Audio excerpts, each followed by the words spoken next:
One of the things that Tennessee is going to need to lean on, I believe, this season is the tight end position.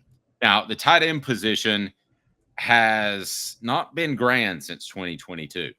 Let's look back at 2022 and we'll talk about Tennessee's tight end development or lack thereof. It's What the H, brought to you by Rick Terry Jewelry Design. That was probably the most under the radar pleasant surprise of 2022, wasn't it? I mean, seeing Jalen Hyatt obviously uh, win the award as the Blitnikoff as the top receiver in the nation, that was huge. Seeing Hendon Hooker win all the awards he won, seeing Tennessee just set record after record in terms of scoring, that was huge. That was all obvious. But what else did we see? We saw Princeton Fant running end rounds. We saw the tight ends being a big part of the offense. They were always out there. They rotated. One series it'd be Jacob Warren. One series it would be Princeton Fant. So what the H happened to Tennessee's tight ends and the tight end position? What the H? Wow, I never worked hard on anything. What a cool life. For real? The Dave Hooker Show with Caleb Calhoun. Represented by T. Scott Jones. BanksandJones.com. Tennessee's trial attorney. From the Ted Russell Ford Lincoln Studio, East Tennessee's #1 volume and customer service dealer. Ted Russell Ford and TedRussellLincoln.net. Now to the Dave Hooker Show on Off the Hook Sports. All right, Unsung had this to say right along the lines of where I wanted to get to, and we'll dive into that. He had this to say. No, I'm sorry, wrong one. Lindsay. It was Lindsay. Said, I love the tight end room this year. If there's a year to really develop the offense, this year's tight ends would be a great place to start. It would be. And I want to get into the tight ends that Tennessee will have on the field. And I think they have a chance to be best tight ends in the conference, if not the nation. They're healthy and everything works out and everybody matures as they're supposed to. But before we get into those, Tennessee's tight ends were pretty talented last year too. And I'm talking about Ethan Davis, who been limited because he's been young, which seems to be the hype away. Why have Tennessee's tight ends not had a bigger impact since 2022? I have my reason. We talked about our 3:45 a.m. production meeting, but what about you? What say you? What's the reason that Tennessee's tight ends haven't been the topic of conversation more often since 2022? Well, a couple of things, and I want to point out where this comes from. This comes from Carson Snead, who is committed to Tennessee right now, is getting recruited heavily by Florida, and I mean heavily. And he recently said he's still thinking about it. He still has to make a final decision, which was kind of concerning to a lot of people. One of the concerns is that Tennessee hasn't been using the tight ends the way tight ends want. And Dave, even in 2022, yeah, Princeton Fant on end rounds and throwing the ball was great. But in terms of actually getting utilized in the passing game, not so much. They were actually utilized in the passing game more last year than they were in 2022. So the question becomes... But that felt like it was out of necessity because they didn't trust the receivers. Yes, I agree. So the question then becomes, though, why does Josh Heupel not utilize his tight ends enough? He did back in the day. He did at Missouri, by the way, when he was offensive coordinator. He had an all-SEC tight end, all-American tight end that year. So is it a personnel thing or is it a Josh Heupel system thing that means the tight ends won't be utilized enough? And I think there needs to be a lot more usage of the tight ends this year. I do think there will be a lot more for two reasons. One, I think they have Miles Kitselman is back and Ethan Davis should explode and finally figure it out. But with this 3-3-5 shell that a lot of defenses are running, there's going to be a lot more tight ends open in the flats. Okay. Adam says that's a great question, Dave. Too many variables for me to identify what has been wrong. Now, Caleb Calhoun did not identify the one variable that I want to throw out there. Adam has another one. 2 mediocre quarterbacks is the problem. Recruiting potential over credentials. Some truth to that. Because it's Alex Golesh. Just telling you. I mean, Josh Heupel I don't think you understand what coaches have to do nowadays, even during the season. They have to go speak to these occasional big kickoff clubs, raise money. They have to recruit.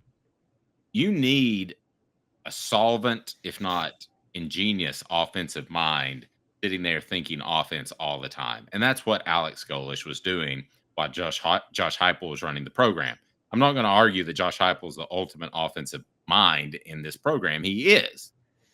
But if you're going to do inventive stuff, especially around the goal line, like they did with Princeton Fant, you are going to have somebody that's thinking about that all the time.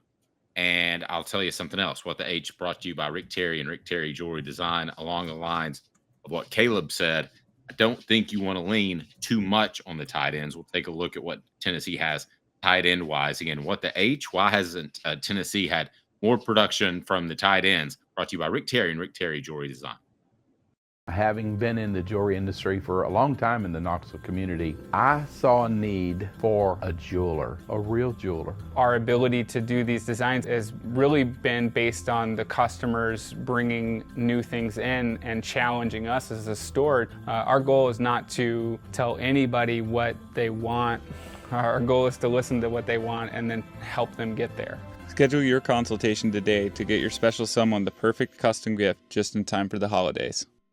Okay, let me explain to you what you don't want. And Caleb kind of laid this out. Last year, technically, Tennessee's tight ends were more productive than 2022. Let me give you a Dallas Cowboys example. When Alvin Harper left, what did they say? You can lean more on Jason Witten. Okay, fine. They ended Jason up leaning. Witten. Alvin Harper left? Excuse me. Kelvin Martin. Excuse me. You can lean more on Kelvin Martin. So they did. And that worked okay. Jay Novacek was not the answer. Jay Novacek was still a competent player. But then Kelvin Martin leaves, and you have Michael Irvin suffer the neck injury, and you're like, oh, just lean on Jay Novacek. No, tight end's not going to be the answer. I don't know of a tight end who gives you pop as far as long gains. I don't think there is that guy. I mean, I think you get a 15, 20-yard gain out of a tight end, I think you've done fantastic. So there was a time with the Cowboys when they said you're going to lean on Jason Witten as well. Didn't work. Jason Witten may have had a career year that year. The bottom line is your tight end needs to be a complement. It needs to be the baked potato to the steak. It doesn't need to be the steak, or you're getting an overdone sirloin, because an offense that relies primarily on its tight end is going to be limited as far as long distance scoring and big games. I think Tom Brady might disagree with you, and Rob Gronkowski might disagree with you. Well, now I'm glad you brought that point up, but nobody else did that, and nobody else did the. And let's face it, that was more about exploiting the middle of the field and the slot position than it was taking advantage of a tight end who has various skills. I mean, because you saw Danny Amendola and other guys do that from the slot position. So, I mean, that's a very fair exception. Could you come out and run two tight ends all the time? Yes, but I don't think Tennessee's going to do that. So I don't think they want to go out and say, boy, that better get a big play from the tight end or this is going to be a rough half. You don't want that. No, that's fair. I mean, I agree with you on that. But I think sometimes when you have rare athletes at tight end, you got to utilize them. I mean, Miles Kitselman is the reliable tight end, but Ethan Davis could be a freak athlete that could be a mismatch for anybody on the field in the SEC, couldn't he? Okay, but I think of the NFL, and you want to throw Antonio Gates out there. He was probably the freakiest athlete. Yeah, you had a account for him, but you weren't scared of him like you were the freakiest athlete at receiver I've ever seen, Randy Moss. You weren't scared of him even like the freakiest athlete I've probably ever seen at running back, Adrian Peterson. I mean, even the most freaky athletes at tight end are still limited in terms of speed and explosion because they're bigger dudes. I don't see that being the issue. I think it's Alex Golesh. Now, as far as this year, what do you expect out of this group? Because Miles Kitselman may be the best if he's healthy, has the pectoral injury, may be the best tight end in the conference. Ethan Davis may be the most talented player that nobody knows about throughout the conference. They could be really, really good at tight end. The flip side, if Kitselman can't get back to full health, which I think he's going to be fine, and Davis doesn't mature, they could have a big, monstrous, gaping hole in their offense. Yeah. All right. Let me address a couple of things real quick. First of all, we said Gronkowski. We also forgot that Taylor Swift's husband has led the Chiefs in receiving, or Taylor Swift's boyfriend has led the Chiefs in receiving for the last 7 years, and they've won 3 Super Bowls at tight end. So that's also. Again, though, I mean, is he doing that without Patrick Mahomes? I mean, he did it with Alex Smith. So yeah, I but so this year I expect a little more. Look, Hypo likes to alternate tight ends on plays.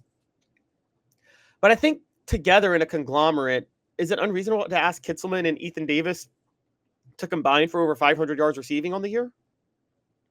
No, to me, that's kind of bare minimum. Yeah, I mean, they haven't done a tight end duo hasn't done that yet at Tennessee under Hypo. So that's why I threw out the 500, maybe 700. Should we shoot for 700? Yeah, I think that's fine too. But again, I'm not looking for the production the same way you are. I'm looking for the converting on a 3rd and 6, which is a middle down and tougher to convert than you think. I'm talking about keeping linebackers honest so they can't drop into coverage. I'm talking about doing some stuff around the goal line. I mean, that number at the end of the day on offense, I mean, tight end is probably the least consequential. Like I came away from the 2022 season saying that Tennessee's tight ends played a huge part in that offense. And I didn't know that Tennessee's tight ends last year actually caught more yards and gained more yards. But you pointed that out, but still, I think you would agree that what they did in 2022 was more impactful, right? Much more impactful. But I mean, I agree with you on that. Much more impactful. And you're right, it was Alex Golesh. But that has more to do with just in general Alex Golesh's creativity than anything else. Okay. And for the record, just for the record, the Chiefs tight end was 16th in the nation in the NFL last year. I think the Chiefs are a very rare example of everybody's good. And other than Patrick Mahomes, Kelsey's great. I'll give you that. But I don't know that they have. I don't know. There's just some offenses or some teams, like you look at, you want to go back and look at the Niners in the 90s or the 80s, you would say, well, they had great skill position players. You want to look at the Denver Broncos that won a couple of Super Bowls. They had great offensive linemen that could pull and move and were very mobile. I feel like the key to the Chiefs is that they're just good everywhere. They're maybe not great at a bunch of different places, but they're good everywhere. Well, yeah, but I mean, Kelsey has had multiple 1,000-yard receiving seasons. He was 16th last year, but I mean, we all agree he's at the very end of his prime. I mean, he's barely in his prime. He's a shell of himself now. I mean, Travis Kelsey right now was Larry Bird playing with that bad back. Oh, and he wasn't that bad. Larry Bird was playing on the sidelines.